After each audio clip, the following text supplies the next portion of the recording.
তোমাদের কাছে আমি তোমাদের বুড়োদা আমার ঝুলি নিয়ে হাজির হয়েছি, ঝুলি থেকে বের করে মজার মজার গল্প শোনাতে। তাহলে আমি ঝুলি খুলছি খুলছি, দেখি আজ তোমাদের জন্য কোন গল্প ঝুলি থেকে বেরোয়। আজ আমি আমার ঝুলি খুলে যে বইটি আমার হাতে পেয়েছি সেটি হলো তাল বেতালের গল্প। তাল বেতালের গল্প নামক বইটি থেকে আজ যে গল্পটি আমি তোমাদের শোনাবো সেটি হলো চোরের হাসি কান্না। কণ্ঠে আমি সুমঙ্গল সিংহ, ওরফে তোমাদের বুড়োদা। একবার রাজা রণধীরের রাজ্যে চোরের উপদ্রব বেড়ে গেল। প্রজারা রাজার কাছে এসে বলল, মহারাজ, চুরি বন্ধ না করলে আমাদের বাস করা দায় হয়ে উঠছে, অনুগ্রহ করে ব্যবস্থা করুন। রাজা অনেক প্রহরীদের চোর ধরার কাজে লাগালেন, কিন্তু কোনো ফল হলো না। চোরেদের উপদ্রব বেড়েই চলল। অবশেষে রাজা নিজে বেরিয়ে পড়লেন চোর ধরার কাজে।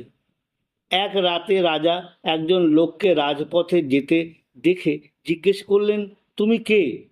লোকটা বলল, আমি চোর। তুমি কে তা বলো দেখি। রাজা বললেন, আমিও চোর। চোর বলল, তাহলে চলো দুজনে মিলে চুরি করি।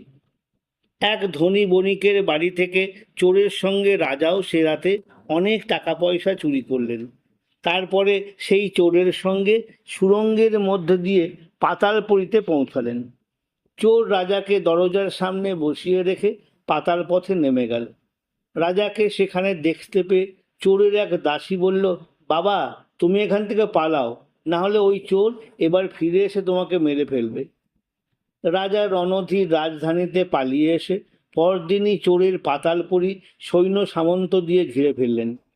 চোরের ওই পাতালপুরী রক্ষা করত এক রাক্ষস। সে চোরকে সঙ্গে নিয়ে বাইরে এসে রাজার সৈন্য, হাতি ঘোড়া টপাটপ গিলে ফেলতে লাগলো।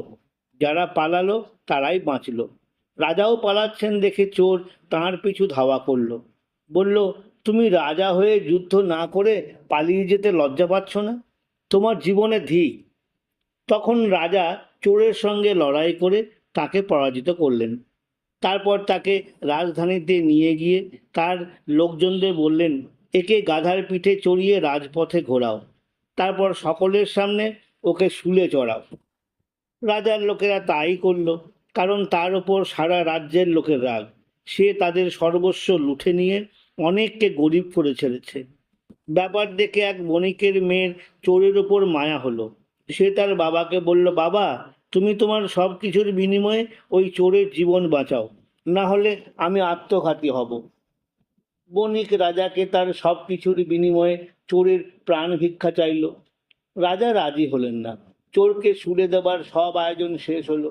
ততক্ষণে চোরের কানেও এ খবর গিয়ে পৌঁছেছে যে এক বণিকের মেয়ে তাকে বাঁচাতে চাইছে। শুলে চড়ার আগে চোর একবার হাসল, তারপর কাঁদতে কাঁদতে শুলে চড়ে প্রাণ ত্যাগ করল। বেতাল বিক্রমাদিত্যের কাছে চোরের এই হাসি কান্নার কারণ জিজ্ঞাসা করলেন। রাজা বললেন, চোর ভাবল বণিক কন্যা তার ওপর দয়া যদি বা হলো, তাও হলো তার মরণ সময়। এই ভেবে সে হাসলো। আর সে বাঁচলে বণিক কন্যার যে সে কোনো উপকারেই বা আসতো, এই ভেবে চোর কাঁদল।